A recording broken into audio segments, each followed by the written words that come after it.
दूर शुरू किया और भारत ने पाकिस्तान में घुसकर जो आतंकी ढांचे हैं उनको तबाह किया। हमने एयर स्पेस नहीं क्रॉस किया, लेकिन हमने अपने स्कैल्प और हैमर मिसाइल से एक एक करके उनके तमाम जो ठिकाने थे आतंकियों के, बहावलपुर से लेकर मुरीद के और पीओके में, उन सबको तबाह किया।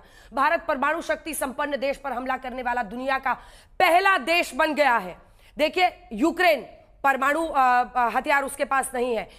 वैसे ही आप देखिए इजराइल और फिलिस्तीन के बीच जो जंग चल रही है, लेकिन भारत पहला ऐसा, क्योंकि हम कब तक इसको बर्दाश्त करते, और ये भारत में लोगों का जो सब्र है वो टूट रहा था, वो खत्म हो रहा था। और इसीलिए सबसे बड़ी बात यही है कि भारत परमाणु शक्ति संपन्न देश पर हमला करने वाला दुनिया का पहला देश बना है। और अपनी सैन्य शक्ति, अपनी कूटनीतिक शक्ति से भारत ने पाकिस्तान को किस तरह से टेम किया है आतंकवाद के मुद्दे पर, यह भी बहुत बड़ी मिसाल है।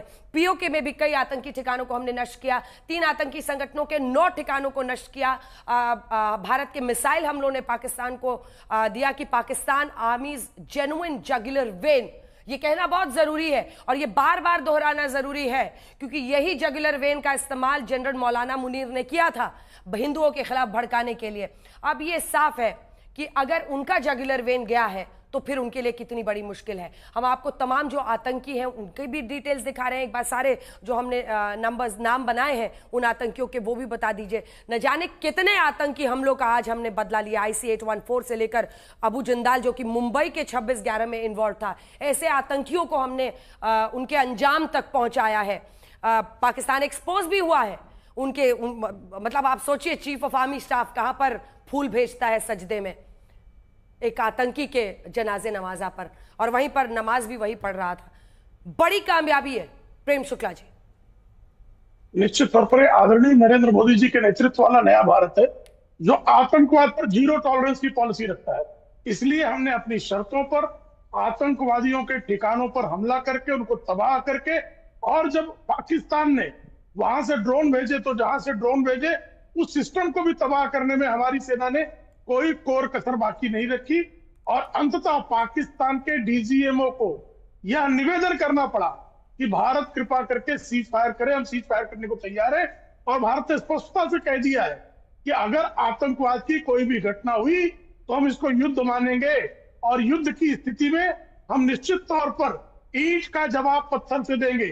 आदरणीय नरेंद्र मोदी जी के नेतृत्व में राजनीतिक, कूटनीतिक, रणनीतिक और वैदेशिक जो हमको सफलता मिली है वह निश्चित तौर पर समग्र भारत के लिए, जैसा आपने बताया कि पहला यह राष्ट्र है जिसने परमाणु शक्ति संपन्न पाकिस्तान की कोख में घुसकर उसके आतंकवादियों का सफाया किया है।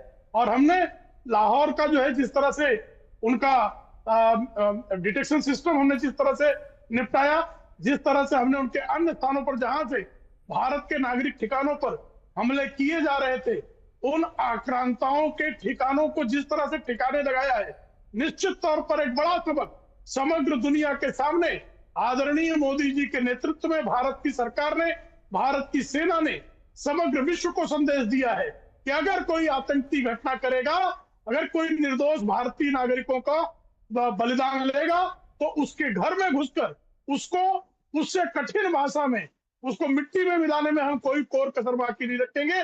जो मोदी जी ने कहा था कि आतंकवाद की जो बची खुची जमीन भी है उसको भी हम मिट्टी में मिला देंगे, तो अब पूरी दुनिया ने उसको मिट्टी में मिलते हुए देखा है।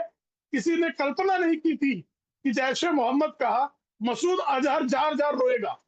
जिस तरह से IC-184 के अपहरणकर्ताओं को, षड्यंत्रकारियों को, 26/11 के आतंकवादियों को घर में घुसकर तबाह किया गया है, वो पूरी दुनिया के लिए एक सकारात्मक संदेश है कि हम अब आतंकवाद को बिल्कुल स्वीकार नहीं करेंगे, संप्रभु भारत बिल्कुल स्वीकार नहीं करेगा। बिल्कुल, और ये सबसे बड़ी कामयाबी है।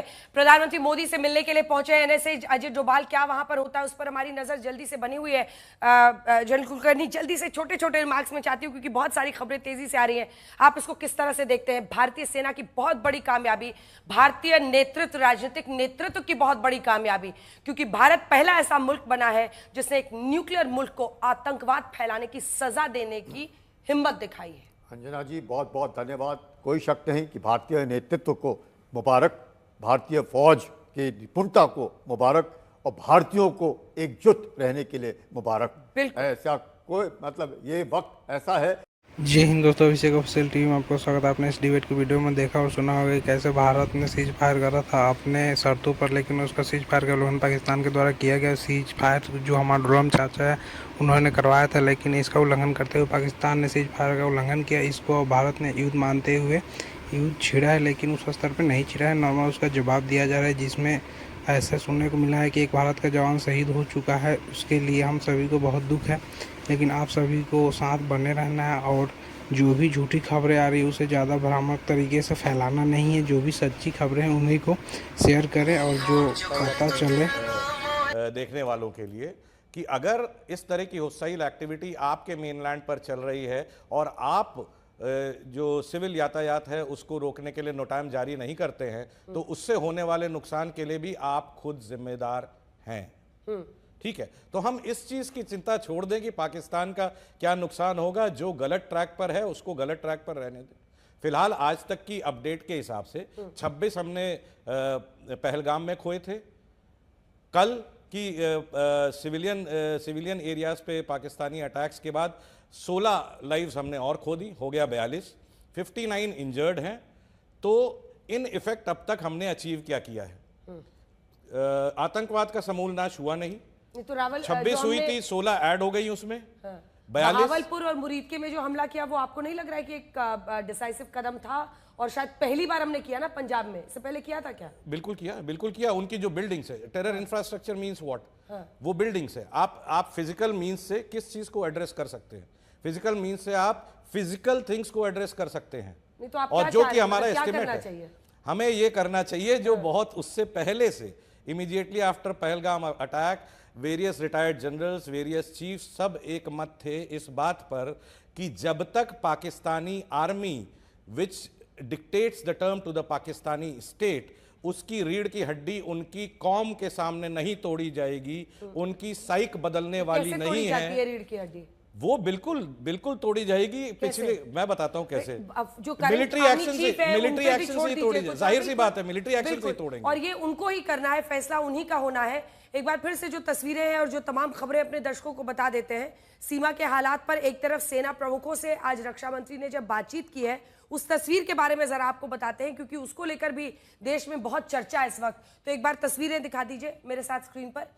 ये देखिए, ये जो तस्वीरें हैं, इससे पहले भी प्रधानमंत्री नरेंद्र मोदी के सामने सीडीएस हो, तीनों सेनाध्यक्ष हो, 29 अप्रैल को उन्होंने बातचीत की थी। और फिर 9 मई की तस्वीर हम आज की दिखा रहे हैं, जब रक्षा मंत्रालय में ये बैठक हुई थी और तमाम लोग वहां पर मौजूद थे। एक कॉम्बैट ड्रेस में तो थे ही, लेकिन इसी के साथ जो मोराल होता है, आप देखिए, एक देश की सेना का मोराल जो बढ़ता है, क्योंकि इन लोगों के कंधों पर यह जिम्मेदारी है कि संयम के साथ समझदारी वाले फैसले लिए जाएं। क्योंकि देश को हमने देखा है, चाहे वो रूस यूक्रेन में जंग है, वो लंबे वक्त तक चल रही है, इजराइल और फिलिस्तीन के भी जंग है, लंबे वक्त से चल रही है। कोई भी जल्दबाजी में लिया हुआ फैसला सही नहीं होता है। और इसीलिए भारत ने अभी तक जिस तरह के कदम उठाए हैं, उसकी खुशी उनके चेहरे पर दिखाई दे रही है। यह अपने आप में सबसे बड़ा संदेश है। भारतीय सेना का हौसला बुलंद है और इन तस्वीरों से उन तमाम सैनिकों का हौसला बुलंद रहेगा जो सरहद पर इस वक्त भी तैनात है।